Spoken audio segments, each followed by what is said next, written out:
द्वारा आविष्कार किया गया था, अर्थात डाक मीटर का आविष्कार किसके द्वारा किया गया था। तो चलिए आप लोग का समय शुरू होता है, आंसर दीजिए।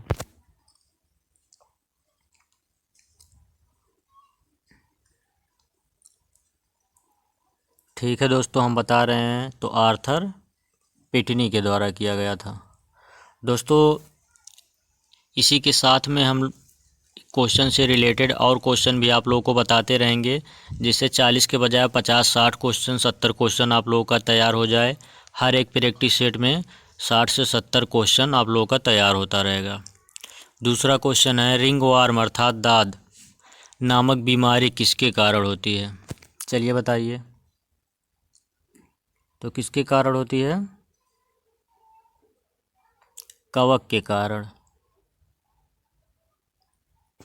अगला आपका है, मैग्नीफेरा इंडिका किसका वैज्ञानिक नाम है। ये तो सबको पता होगा, किसका वैज्ञानिक नाम है। तो आम का है। दोस्तों आप लोगों को शायद पता होगा, किसी को नहीं पता होगा, तो सब लोग सुन लीजिए। ये जो आम है किस किस देश का राष्ट्रीय फल है। तो पहला आपके भारत देश, हमारे भारत देश का राष्ट्रीय फल आम है। दूसरा पाकिस्तान का भी राष्ट्रीय फल आम है। तीसरा फिलीपींस का राष्ट्रीय फल भी आम है। चलिए अगला क्वेश्चन हम लोग देखते हैं, केकड़े अर्थात केकड़ा किस प्रजाति के अंतर्गत आता है। मोलस्का, निडेरिया, आर्थ्रोपोडा, प्लेटीहेल्मिन्थीज, किसके अंतर्गत आता है। आर्थ्रोपोडा इसमें सही रहेगा। अगला आपका आता है, आधुनिक आवर्त सारणी का आविष्कार किसने किया था। बताइए किसने किया था। मेंडेलीव। अगला आपका आता है, समभारकों में होता है। ये तो सभी को पता होगा, अभी कितने लोग इंटर में पढ़कर आए होंगे, नए नए स्टूडेंट होंगे, उनको तो एकदम पता होना चाहिए। तो इसमें कौन सा सही है, और विकल्प हम आप लोगों को दिखा दें। तो इसमें पहला आपका सही है, समान भार संख्याएं किंतु विभिन्न परमाणु संख्याएं समभारिक कहलाती हैं। अगला आपका है, प्रसिद्ध बृहदेश्वर मंदिर में स्थित है। कहाँ स्थित है बताइए।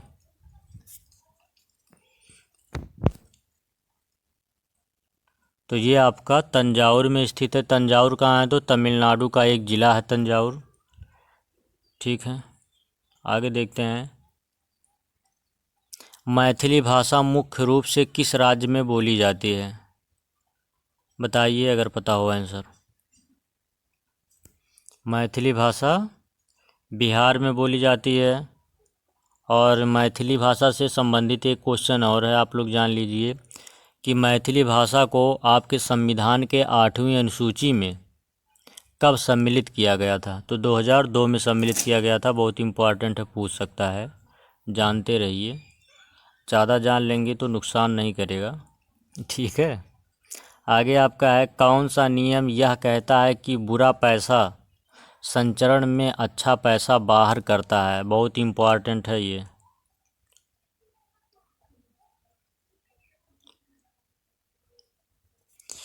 तो चलिए हम बताते हैं ग्रेशम का नियम। ग्रेशम का नियम क्या कहता है दोस्तों।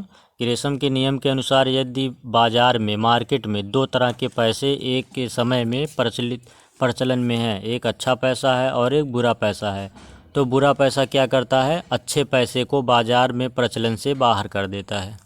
याद रखना, बहुत इम्पॉर्टेंट नियम ये है। आगे देखते हैं, CFC क्वेश्चन नंबर 10 है, CFC के उत्पादन को घटाने के लिए एक प्रोटोकॉल है, उसे किस नाम से जाना जाता है।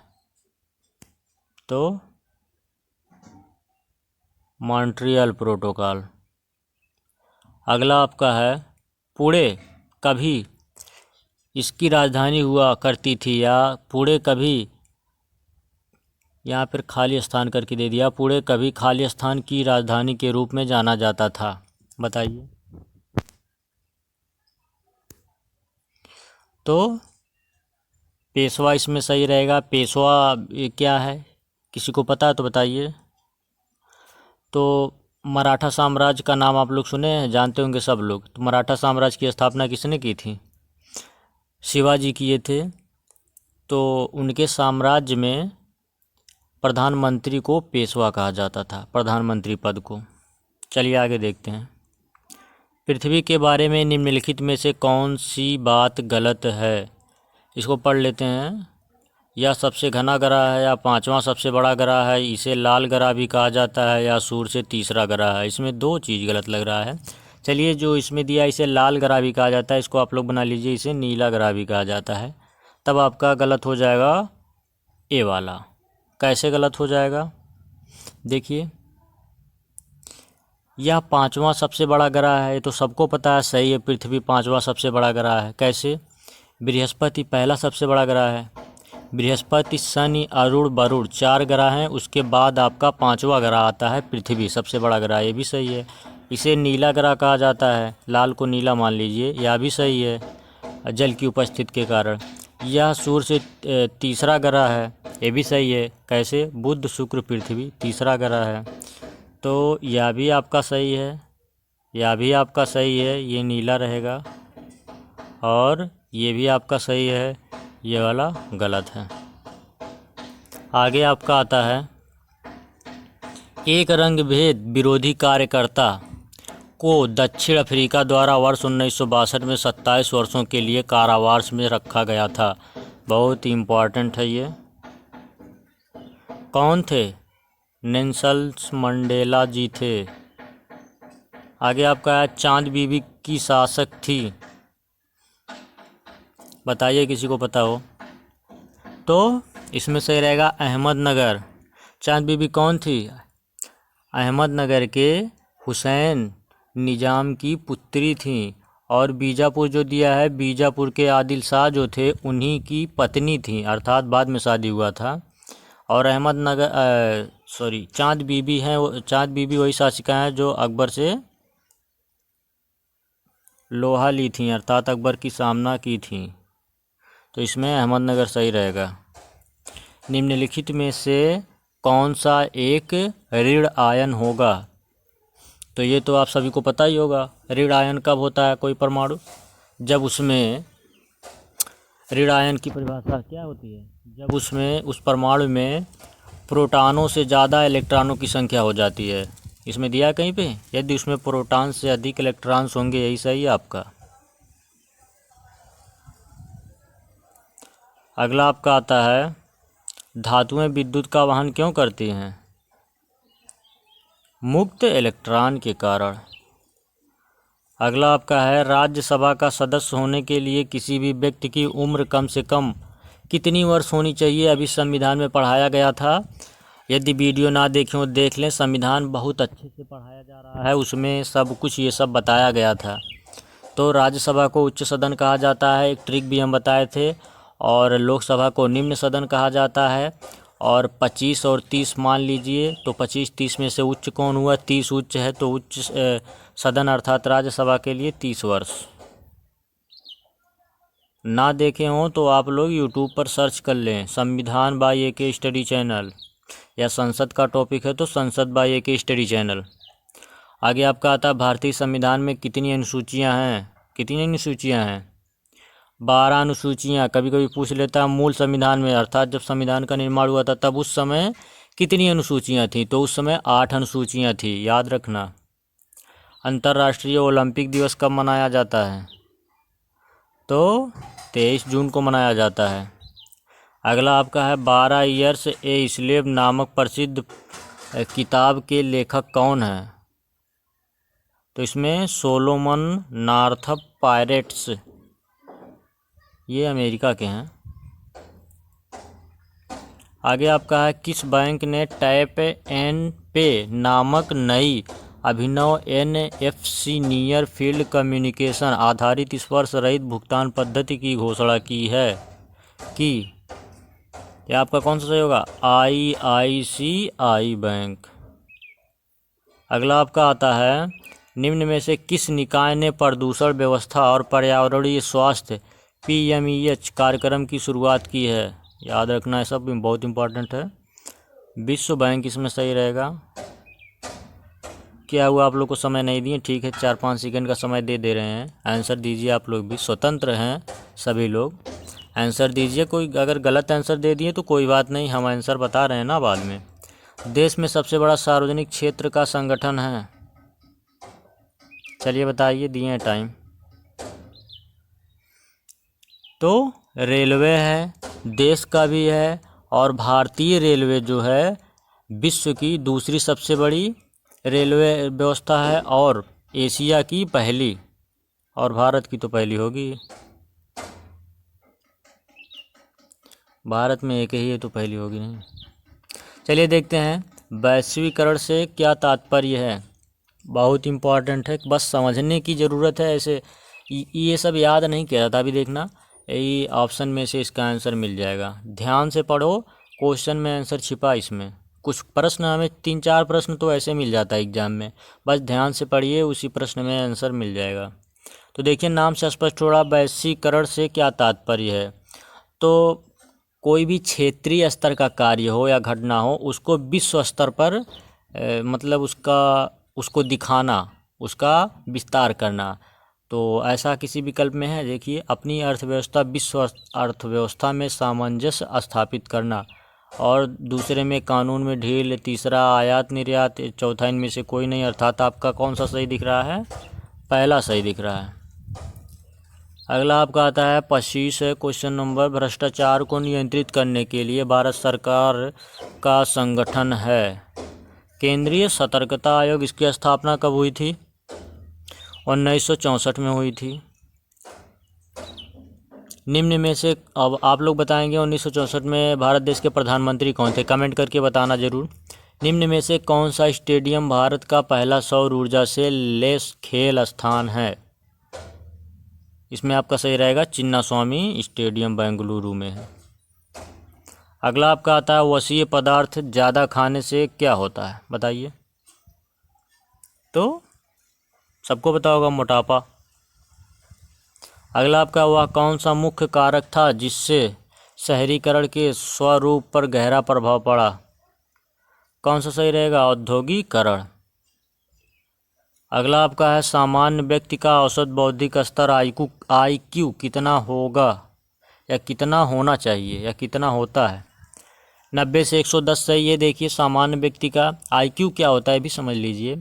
तो ये क्या होती है, एक तरह की माप होती है उम्र के हिसाब से, मतलब जिस तरह से आपकी उम्र बढ़ती जाए उसी तरह से आपका माइंड भी तेज होना चाहिए। ये आपका IQ होती है, उम्र की हिसाब से मापा जाता है, ठीक है।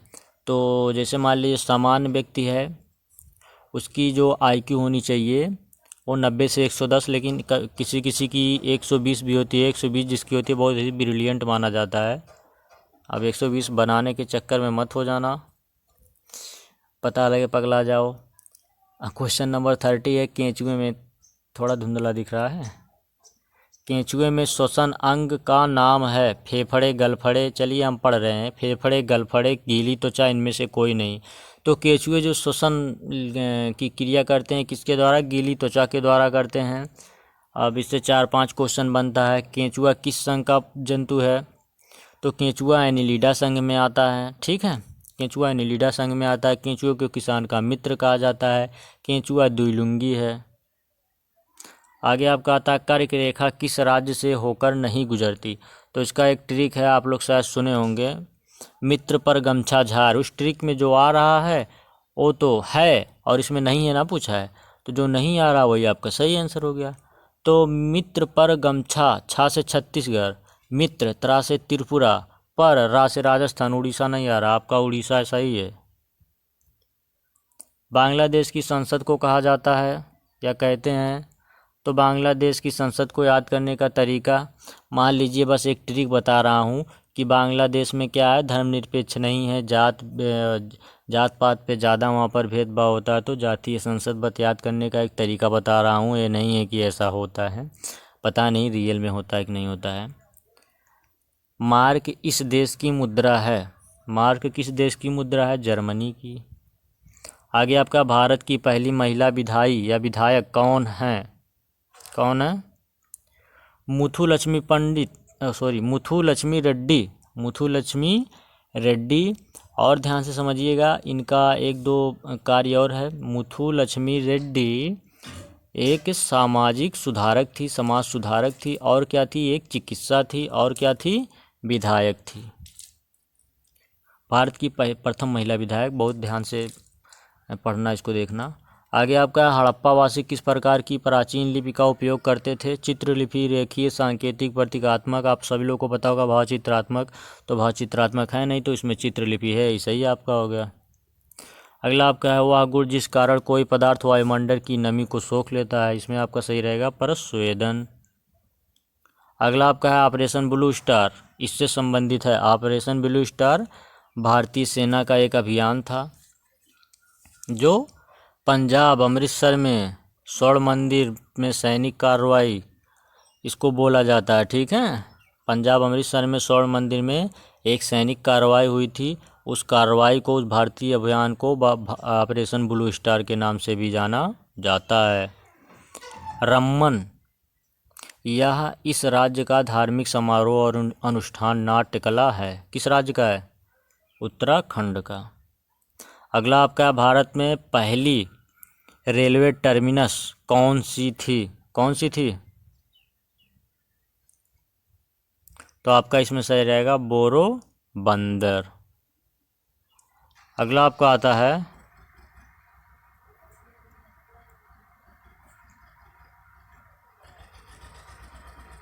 क्वेश्चन नंबर 40, कहाँ भाग रहा है, चलिए देख लेते हैं हम लोग। विश्व बैंक के अध्यक्ष हमेशा इसके द्वारा मनोनीत किए जाते हैं। तो विश्व बैंक के अध्यक्ष हमेशा किसके द्वारा मनोनीत किए जाते हैं? तो याद रखना, बहुत इंपॉर्टेंट है, अमेरिका के द्वारा मनोनीत किए जाते हैं। दोस्तों वीडियो पसंद आया हो, आया क्या हो, पसंद आया होगा, सबको पसंद आया होगा, बहुत इंपॉर्टेंट वीडियो था। तो अगला नेक्स्ट वीडियो देखना मत भूलना, ठीक है। और कमेंट करके ज़रूर बता देना कैसा लगा वीडियो, शेयर भी कर देना जिससे और बच्चे देख सकें और स्टूडेंट देख सकें, और लाइक भी कर देना, और सब्सक्राइब करके बेल आइकन में ऑल नोटिफिकेशन पर क्लिक कर देना, ठीक है दोस्तों। थैंक यू, धन्यवाद।